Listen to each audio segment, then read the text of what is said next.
Thoughts on the buffer zone? The buffer zone, you didn't answer her question on that. What is the question exactly?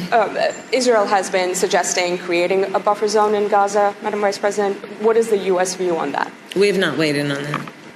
Thanks, Madam Vice President. How did Twitter describe the state of hostage negotiations during your call today, and did they provide any reassurance of truce in the next few days for the release of additional hostages?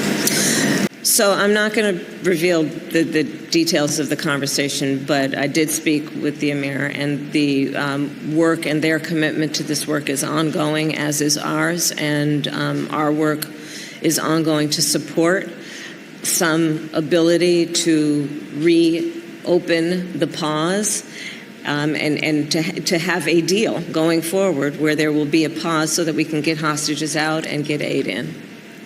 In the first day after this temporary truce had ended, Israel killed 200 Palestinians, according to the Gaza Health Ministry.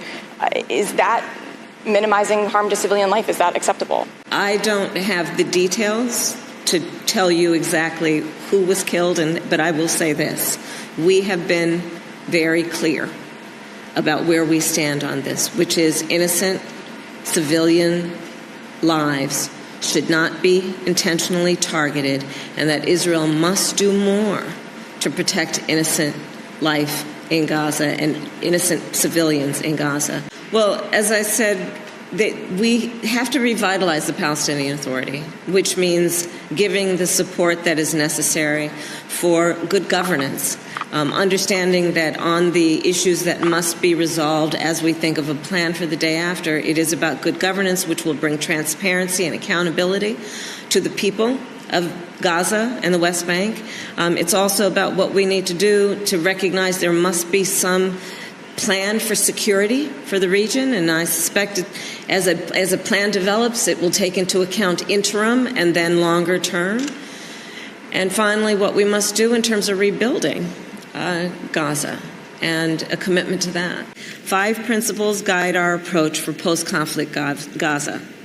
No forcible displacement, no reoccupation, no siege or blockade, no reduction in territory, and no use of Gaza as a platform for terrorism.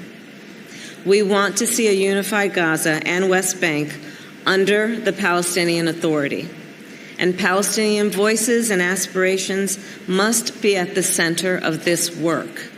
President Biden and I have also been clear with the Israeli government in public and in private many times. As Israel defends itself, it matters how. The United States is unequivocal. International humanitarian law must be respected.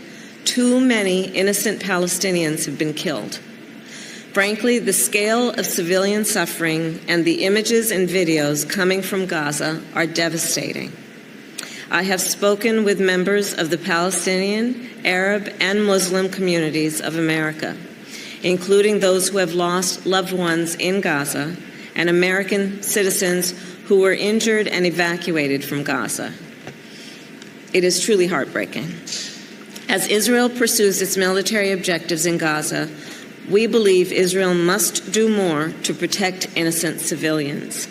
We are working with Israel and our partners in the region to secure the release of all the hostages, which includes Americans.